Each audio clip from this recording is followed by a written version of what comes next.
Selamat pagi saudara-saudari yang dikasihi Tuhan. Mari kita mengawali hari baru dengan mendengarkan firman Tuhan yang diambil dari Injil Lukas bab 24 ayat 13 sampai dengan 35. Tuhan bersamamu. Inilah Injil suci menurut Santo Lukas. Pada hari Sabat sudah Yesus dimakamkan. Dua orang dari murid-murid Yesus pergi ke sebuah kampung bernama Emmaus yang terletak kira-kira 7 mil jauhnya dari Yerusalem, dan mereka bercakap-cakap tentang segala sesuatu yang telah terjadi. Ketika mereka sedang bercakap-cakap dan bertukar pikiran, datanglah Yesus sendiri mendekati mereka lalu berjalan bersama-sama dengan mereka. Tetapi ada sesuatu yang menghalangi mata mereka sehingga mereka tidak dapat mengenali Dia. Yesus berkata kepada mereka, "Apakah yang kamu percakapkan sementara kamu berjalan?" Maka berhentilah mereka dengan muka muram. Seorang dari mereka namanya Kleopas menjawabnya, "Adakah engkau satu-satunya orang asing Yerusalem yang tidak tahu apa yang terjadi di situ pada hari-hari belakangan ini?" Katanya kepada mereka, "Apakah itu?" Jawab mereka, "Apa yang terjadi dengan Yesus orang Nazaret?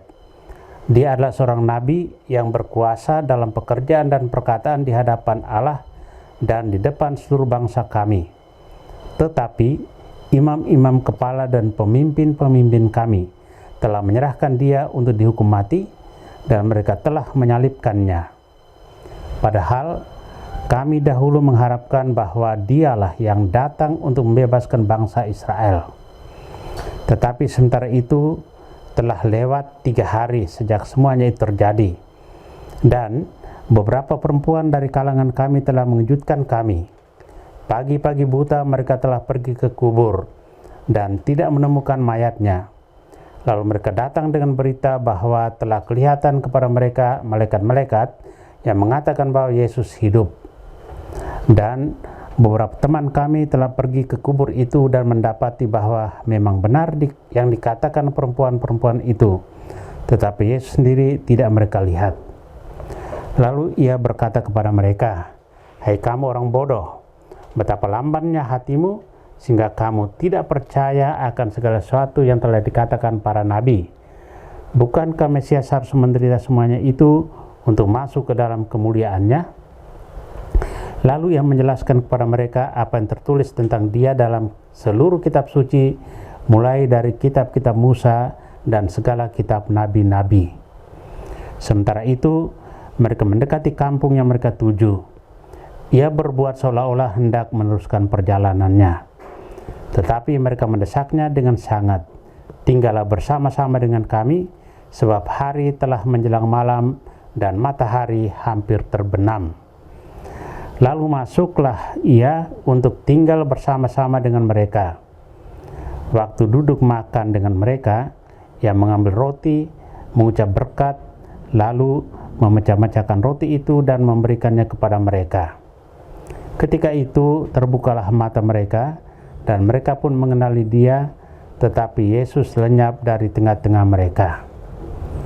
Kata mereka seorang kepada yang lain, "Bukankah hati kita berkobar-kobar ketika Ia berbicara dengan kita di tengah jalan, dan ketika Ia menerangkan kitab suci kepada kita?"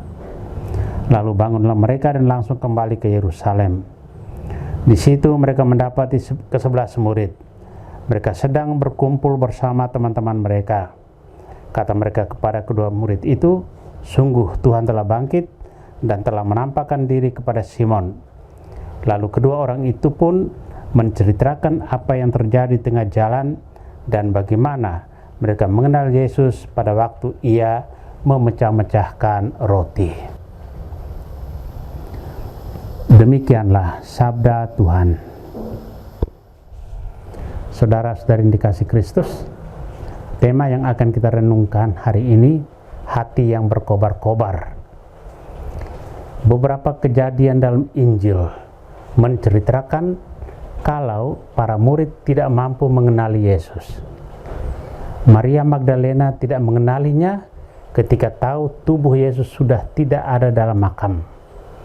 Petrus tidak mengenalinya ketika Yesus berkata, "Tebarkanlah jalamu di sebelah kanan perahu, maka akan kamu peroleh." Juga ketika para murid sedang dalam perjalanan ke Emmaus, mereka tidak mengenalinya sampai ia menyatakan dirinya kepada mereka. Mempelajari semua kejadian itu, bisa kita simpulkan bahwa yang menutup mata para murid adalah kesedihan, kekecewaan, ketakutan, dan kekhawatiran. Hal-hal ini seringkali membuat kita tidak sanggup melihat janji Tuhan dan kebenaran firman-Nya. Perjumpaan dengan Tuhan dan mendengarkan Tuhan yang berbicara dalam hati kita akan membuat hati berkobar-kobar, seperti pengalaman kedua murid yang sedang dalam perjalanan ke Emmaus. Sekalipun mata mereka masih tertutup dan tidak menyadari bahwa Yesuslah yang sedang berjalan bersama mereka, namun ada sesuatu yang berbeda di dalam hati mereka. Hati yang berkobar-kobar karena cinta Kristus yang membakar mereka. Kita perlu menjaga relasi dengan Allah agar api yang sudah menyala dalam hati itu tidak menjadi padam. Perlu adanya kerjasama dari diri kita dengan Roh Kudus, sehingga kebutuhan akan bahan bakar itu tercukupi dan api itu tetap menyala.